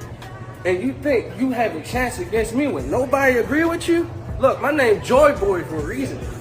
Everybody loves me. Everybody like my vibe. Even if you hate me, you have no choice but to love me. So check this out. March 6th, you and me, one-on-one, mano a mano, in the middle of that ring. And we're going to see who gets the first shot first and who gets the last laugh. Oh, I am here for EJM, man. Nice. That kid's got some charisma, man. You can't teach that. That is pretty good. I like it. Yeah, it's going to be a pretty fun show, guys. Again, that's Riot Maker Pro Wrestling this Friday at the Middleway Volunteer Fire Department. Doors open at 6, bell time 7 o'clock. One more show for you on Friday, John. This one's actually going to be on IWTV. Friday night, Flophouse Wrestling is having the old St. Patty slap and tickle. At the Olympus Theater in Detroit, Michigan. I should get my kids to go up to this one. We've got $25 pre-sale tickets, $30 at the door, $50 if you want the VIP experience. We're having D-Max Green Fit Contest. Show up in your best green fit to win. 2 winners receive a VIP pass to Friday night Smokedown, an insane VIP gift bag, exclusive early entry pre-show VIP experience, and more. So get in your best green fit for this show on Friday night, because it's going to be, dude, it's going to be a freaking wild one. You got the Mac of Graps title is going to be on the line. Eric Dillinger defending against Lex the Radical. We've got we got a scramble match. Edris Wolf versus Day West versus Dean Hendricks versus Nolan Blaze versus Jake Shepard versus Dustin Devine. My God, talk about a scramble, man. And then we've also got Rory Shield, Greasy Nikki Fairplay, and Brutus Dillon all advertised to be in action. And then 3 more matches, 2 for titles. We'll start with the Red Light District Death Match. That sounds like it's more up John's alley than it is up mine. Red Light District Death Match. Gigi Jacobs, yeah. Gigi Jacobs against Chuck Stein against Satu Jin. And I never turned down a chance to hear from Gigi Jacobs. March 6th can't come soon enough. Fuck, I'm about to come just thinking about it. March 6th for Flophouse Slap and Tickle. It's the 3rd edition of the Red Light District Death Match. And it's me and you, Satu, and Chuck's there too. But Chuck's never won one, and you have. You know what it feels like to win one of these delightful matches. You know what it feels like to go the distance. Oh, but Chuck, he's never won one. So me and you, we can do what we talked about. We can team up. We can be buddies. Yeah. And Chuck, we're gonna fuck you. What's that too? Oh, I got Peggy here. And if you get in my way, I'm gonna fuck you too. Matter of fact, anybody that gets in my way, I ain't slapping or tickling you. I'm gonna fuck you. I'm gonna fuck anyone that comes March 6th to Flophouse Slap and Tickle. Oh my God, I love it. What did I just watch? Oh my God. Dude, for any of you who are not listening to this, What? Peggy is a bat, and he is stroking this bat the entire promo, just stroking it. Just too good. And it's Peggy. That's very uncomfortable. That's not lost on me, by the way, Peggy. Ugh. Oh my. Wow. I don't know. I don't know what to say. Let's Next. just keep going, John, because I got one I know you're going to like here coming up after this. We got the tag titles are on the line. Ace and Archer, Brendan Archer and Haven Ace taking on Mason Gaeta and Ricky Morris. Let's hear from Ace and Archer and cleanse the palate just a tiny bit. March 6th, Flophouse returns to Olympus Theater in Detroit, where it's slap and tickle. But there ain't going to be no slapping, ain't going to be no tickling. There's going to be fists flying and fingers broken. Mason, Ricky, we respect what you two have done. But you know something? There's one thing that we have that you don't, and that is chemistry. See, Haven Ace and I, we have been through this every step of the way together. And on March 6th at the Olympus Theater, it's going to be and new Flophouse Tag Team Champions. Ooh, man. How about the red light district? They got the red lights and the bats too, man. That seems to be a theme going on here, man. It's going to be a rough St. Patty's Day for some people. Yes, it sounds like it, man. Detroit, Michigan is a dangerous place to be this Friday night for Flophouse Wrestling, John. But John, are you ready for my Flophouse Championship match promo? Are you ready for a little Storm Garcon? Oh, always ready for Storm, man. Let's go. We got the COO Schwartz, GM Schwartz, COO Schwartz. He's going to take on Storm Garcon for the Flophouse Championship. Just another chance for her to add to her trophy case, and let's hear how she plans to do it. I'm to be honest, and I'm to pull back the curtain for just a second.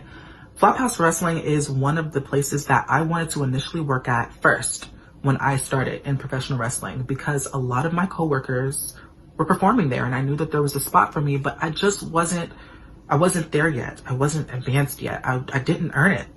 And so over the last few years, I've been busting my ass all across the independent circuit, and now Flophouse is giving me the opportunity of a lifetime, and that is the main event in my debut for the Flophouse Championship against the biggest name that there is there, and that is you, Swartzy. Now, I'm going to keep this short and sweet for you because I don't want to waste anyone's time.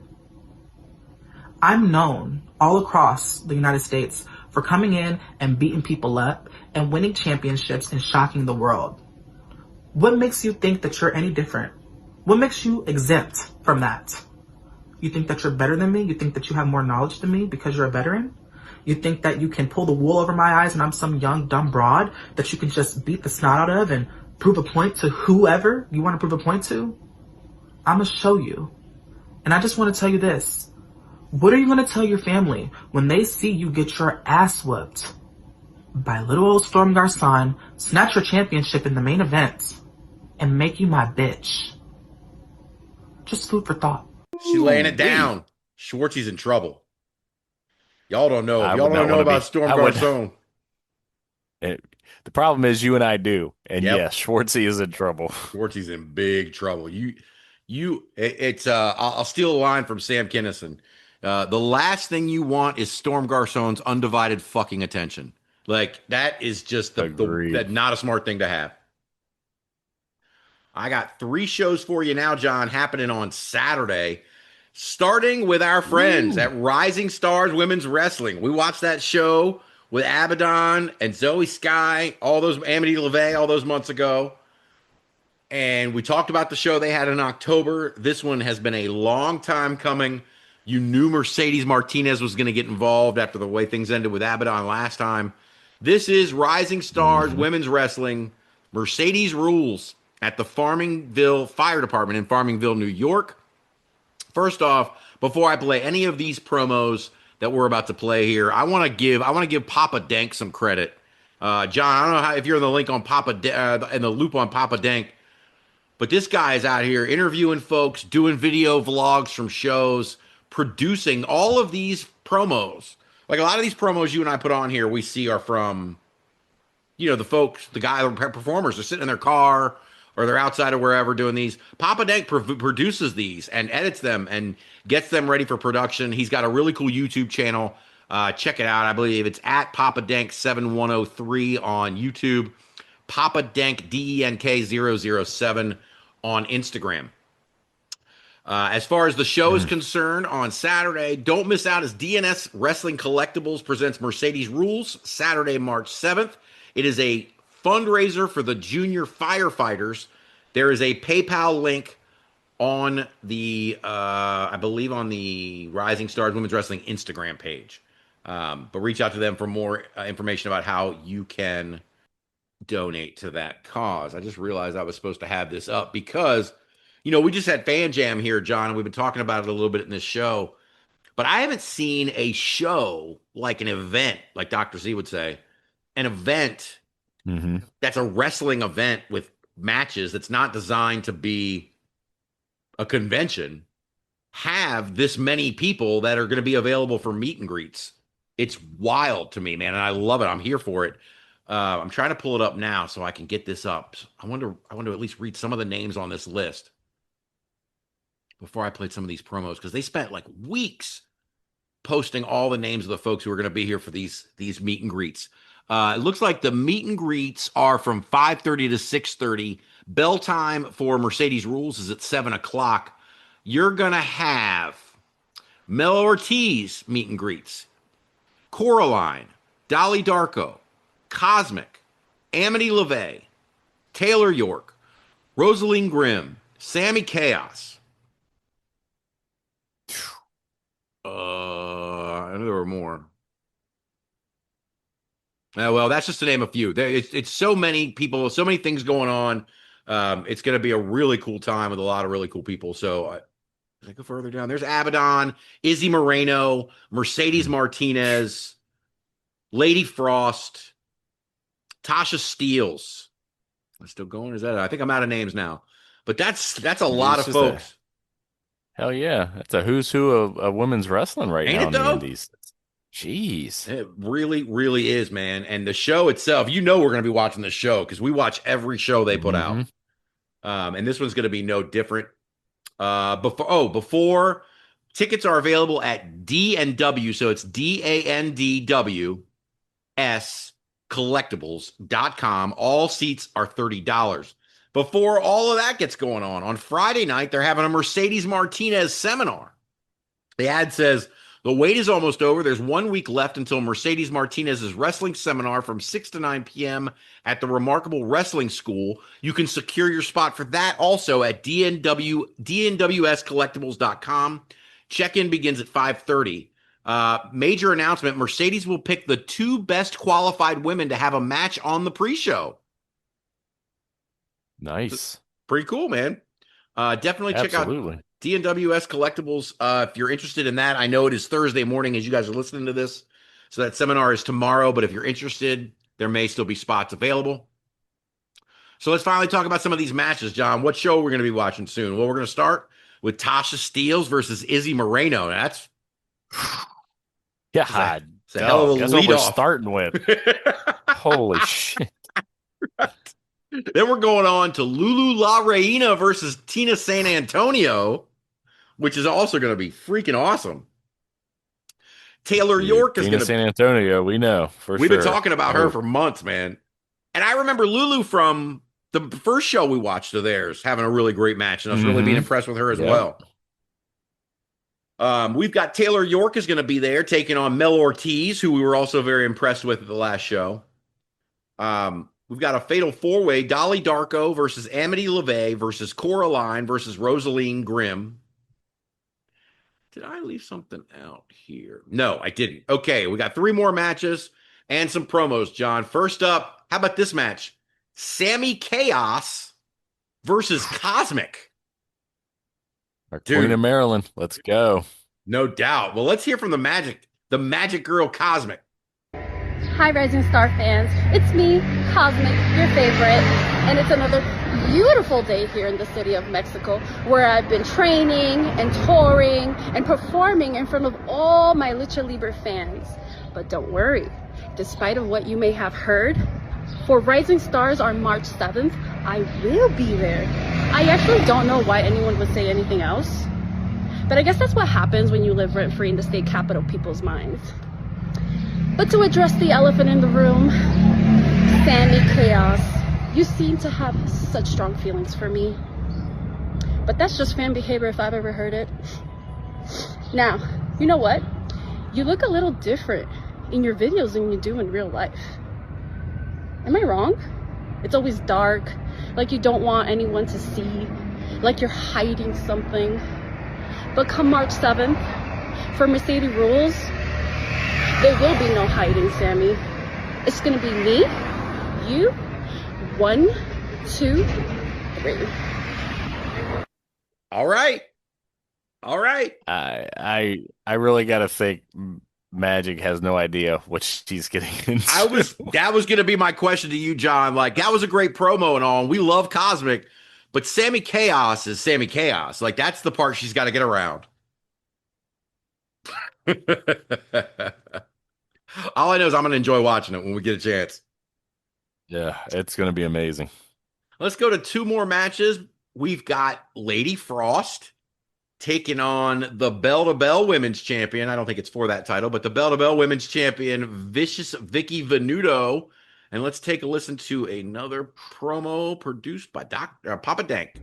To Lady Frost, I respect you more than I think you even know. And I've waited a long time to step into the ring with you. 1, because you're insanely talented. 2, because I know you're one of the best. And 3, because I like to be tested. And last time I saw you, it was not one-on-one. And with the amount of respect that I believe that we have for each other and the differences that we have, I think this can make one hell of a matchup. And I am very much looking forward to stepping in the ring with you and proving to everyone that fire and ice can mix. I love Vicious Vicky. Nice. Such a fan of hers, man. That match is going to be a really good one as well. Lady Frost is a pro. It's going to be freaking awesome. Well, final match, the Rising Star Women's Championship. At the last show, we saw Abaddon and Mercedes Martinez get into it during the casket match. I honestly thought we would see Mercedes get back into the ring and take on Abaddon, but Mercedes, the GM, had different plans. She decided she's going to be the special guest referee for the main event championship match, as Abaddon is going to defend against Indy Hartwell. How do you feel about that? Yes, please. Yeah. You know how we feel here, especially me on Indy. One of my favorite performers out right now. Yeah, anything with Indy, and you're going to put her in with Abaddon. Abaddon is quickly becoming one of my favorites on the indies. Like, it was almost like she was kind of hidden in AEW, and now that she's out on the indies, it's like we see her a lot, and I'm here for all of it. Yes, it's so unique, dude. I love different, and it doesn't get any more different than Abaddon. Oh, dude, her Instagram is a wild ride, man. I love it. I love creative people, and she's awesome. But let's hear her thoughts on this big match against Indy Hartwell. Mercedes rules. Special guest referee. Fascinating. Be sure you know how to call it down the middle, seeing as closing a casket proved to be too difficult of a task to do it properly. Be sure you know how to count to 3. As for Indy, I'm intrigued. I really am. So please, give me everything you've got. I'm looking forward to March 7th. That's all that needed to be said. Great, Bob. Now I'm not going to sleep tonight. Thank you. Dude, I love it. Oh, so good. Abaddon is great stuff, man. Again, but that match, forget the rest of the spooky shit. Forget all the Mercedes Martinez. Abaddon and Indy Hartwell, I am here for. Like, that is a match I've never seen. I'm excited to see it. It's going to be as good as advertised. Like, I know it. I got two more. Absolutely. Yeah, I got 2 more shows for you here, John. We got Chaos Wrestling, who we've covered in our Control Center before. This Friday, and I got a big promo coming up just special for you here in a second, John. Chaos Wrestling Undisputed is Saturday. It takes place at the American Legion in Port Huron, Michigan. Doors at 6, pre-show at 6:30, bell time at 7. Tickets are available on Eventbrite.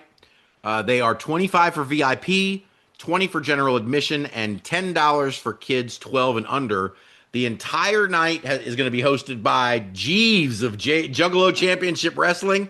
Jeremiah Jeeves Goldmane is going to be... That's going to set this whole event off on the right tone, man. Then we've got, what did I count? 8 matches that they've announced so far, starting with Driston Creed taking on Nolan Blaze. A tag match, Terminate on Sight versus the Third Degree. The Pact defending the tag titles against the Saint Brothers. Sean Evans in a grudge match with Dread King Logan. Now let's get to the title matches. Big Al's in the house, John. Big Al is in the house. Alice Crowley defending against Ray Larson. I am here for this. Yeah, that one's going to be that's going to be an absolute banger. Yeah. Then we're going to get to the Digital Media Championship. Alex Weir is going to defend his title against Jack Delaney. Let me start by saying congratulations. I mean, I saw the videos, I read the posts. You've been on quite the roll recently, have you? It actually got me thinking. You talk about this crazy journey you've been on for the past 2 years since you came back. You know, I was actually there 2 years ago when you made that triumphant return, Alex. I sat in a bar and I watched a guy who moved the way I wanted to move in the ring. I watched a guy who seemed to share the same love for the type of professional wrestling I wanted to bring. I was so excited, Alex. I looked at everyone. I said, where the hell has this weaponized Alex Weir guy been? And that's when I found out.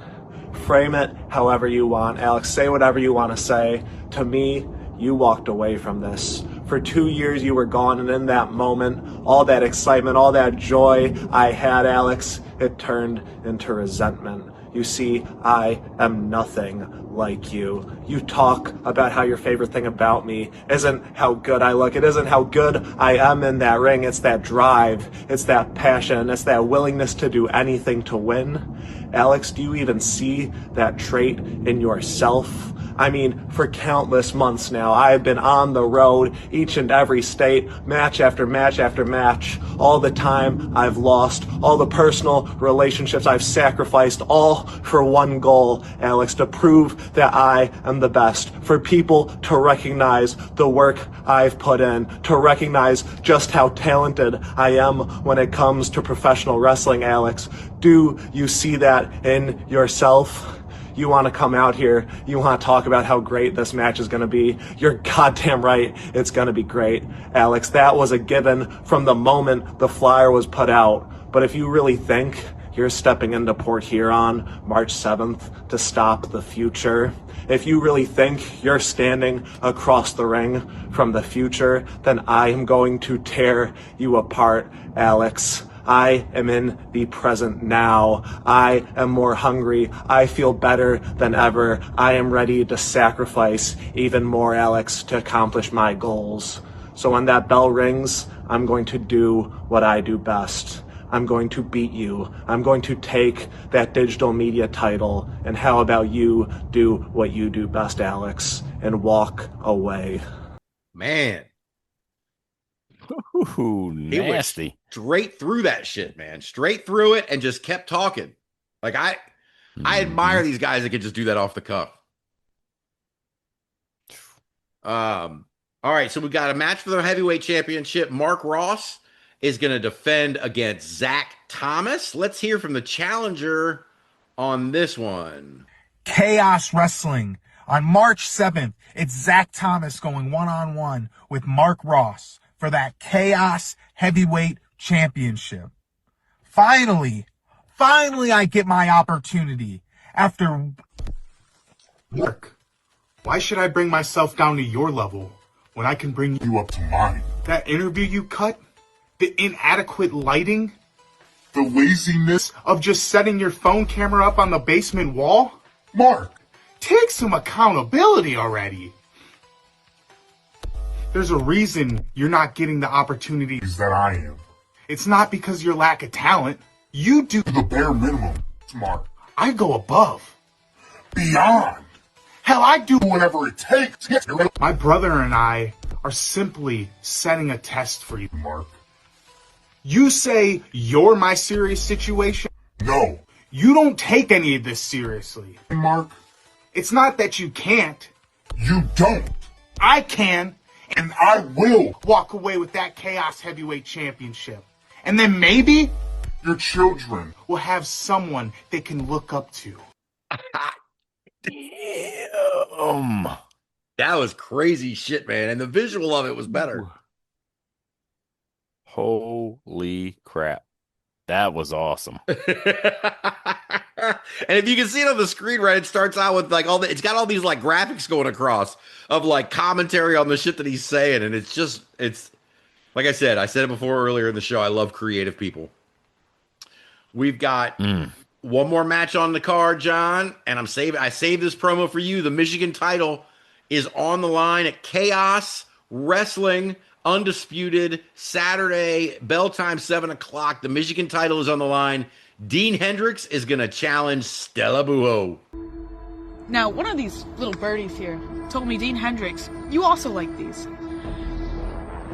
But the difference between you and me is I will finish the sandwich, because I like the bread and the sandwich. But I'm told you waste them. Now, there's something to be said about wasting food, but there's something more to be said about wasting talent. I don't want to waste your time, Dean Hendricks. And I'm not going to go on this long spiel about how I'm going to retain this title, because I will, but not for the reason that most may think. It's not that I'm better. It's just that I took the opportunities that I needed to take. It's that I kept fighting, and that every time I got knocked down, I got right back up.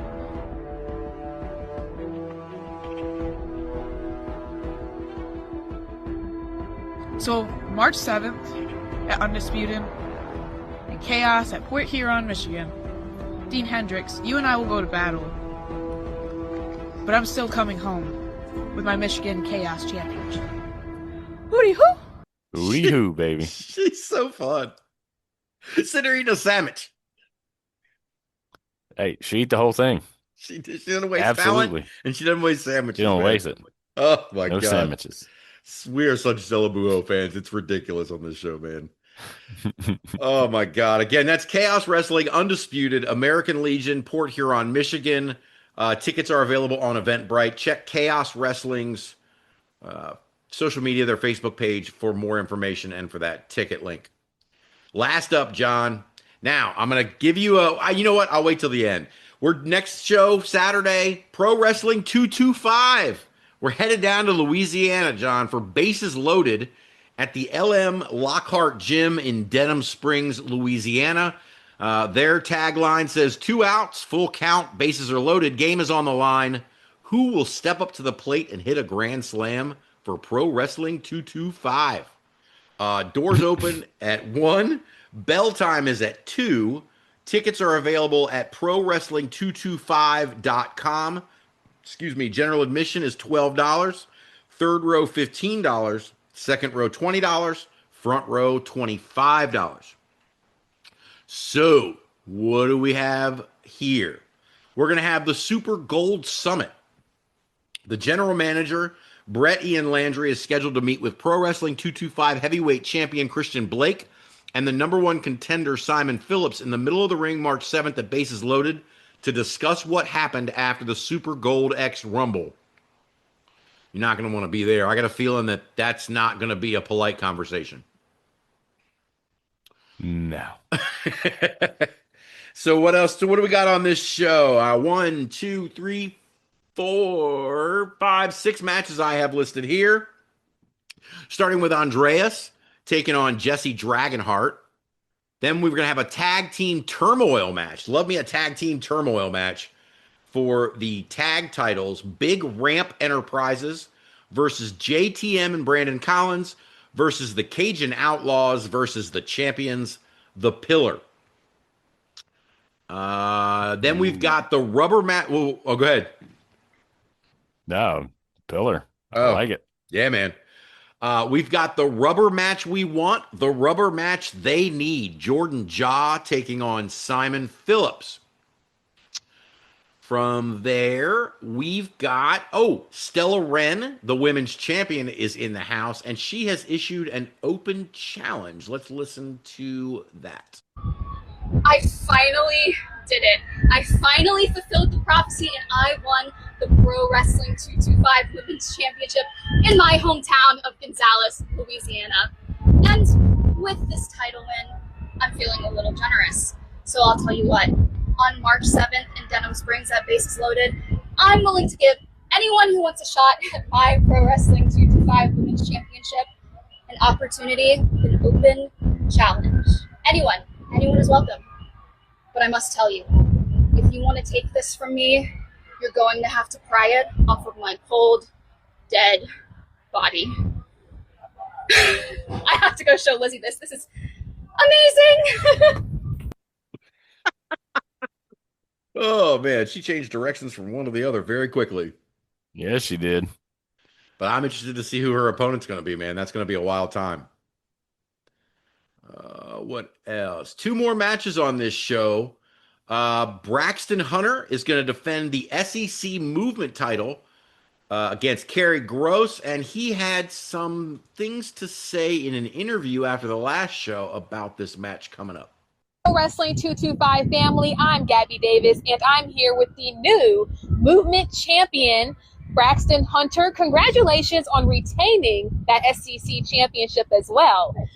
But it doesn't stop there. Bases Loaded is next for you, and you have a SEC title defense against Kerry Rowe. How do you plan to take him on? I mean, first and foremost, let's look at the facts. I've been the SEC champion for over a year now, and tonight I just proved that not only am I one of the best wrestlers in 225, but I'm one of the best technical wrestlers on the planet. Bases Loaded. Kerry Gross. I've been in your spot. I've been a young kid on the rise before, and I know you're hungry. I know you want this, and I know you want this. But Bases Loaded, it's not your time yet, kid. Maybe one day. All right. Braxton Hunter is confident. He's got the SEC title on one shoulder and the movement title on the other, man. That movement title is unique, man. I like it. I'd be interested to hearing a teenager's opinion on that. I was just thinking she might have some opinions. Oh shit, I didn't even tell you. She gave me some very good opinions on all of Vito Fratelli's belts from last week. Oh, really? Nice. Did. We'll have to get into that. That's going to have to be a segment. Yeah. Next week we'll go through all the belts. Maybe we'll have Lauren on and she can tell us what she thought of all the belts. She had some very interesting. I mean, look, I don't disagree with her. She's got very specific taste, though. Hey, man. Nothing wrong with that. Nothing wrong with a woman that knows what she wants. Oh, my gosh. Well, this last match, John, Pro Wrestling 225 seems to be a wild setup. Lucha Lucero returned at the last show, Super Gold X. He did not come alone. He brought his own Killjoys. They're going to take on the new and improved Killjoys, who seem very confused about this entire thing. Who even was that? All of them. Looks to me like the dead weight that we got rid of went and found some more dead weight. Who was that? Huh? Who are those two freaks with Lucero? I don't understand why we cannot get rid of Lucero. He is like a cockroach. It's okay. That's okay, because March 7th, bases loaded, Denim Springs, we, the actual Killjoys, we are the exterminators. No more dead weight from that freak. Bro, they're all out of sorts. They're definitely thrown off a little bit, aren't they? Lucha Lucura's got them running for cover, man. That's going to be a wild show, man. Again, that's Pro Wrestling 225. Bases loaded, taking place in the Lockhart Gym in Denham Springs, Louisiana. Doors open at 1, bell time at 2. Tickets at ProWrestling225.com. And here's what I was going to mention earlier, John. I never get a chance to mention these, but while I was pulling up this 225 stuff, I found their show on YouTube. Oh, shit. Okay. Unleashed. PW225 Unleashed on YouTube every week. So I figured, well, shit, I looked at one of the episodes from this week. It's 45 minutes. It's right up our alley. So next week, our IWX Watch This, I'm announcing it early, will be PW Unleashed, PW225 Unleashed. So we will get to check out this talent. Hopefully we can see Lucha Lucero and the Killjoys and oh, I'm in. It'll be a lot of fun, man. Plus, you know who's a former Pro Wrestling 225 champion is Vladimir Koloff. So I do remember. Yes. We are big fans of his as well. So that'll be a lot of fun. Louisiana wrestling is great. If you're in the area and get near Denham Springs, check out Pro Wrestling 225 on Saturday. John, that's all I got. You got anything else?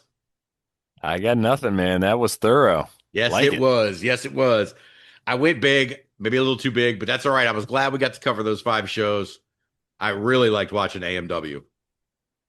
Dude, that might be the best announced team in the biz. They're good. They're good. They're very good. They're man. real good. Cracking up. Oh, man. So much fun. Next week, again, like I said, we'll have Rich Buckholtz on the show. We're going to talk a little MJF, and then we're going to talk a little Perseverance 2 and see how he feels with the donkey suit looming over his head. And then we'll do a Pro Wrestling 225 Unplugged, Watch This, and much more. So stay with us. But for now, see ya. See ya, everybody.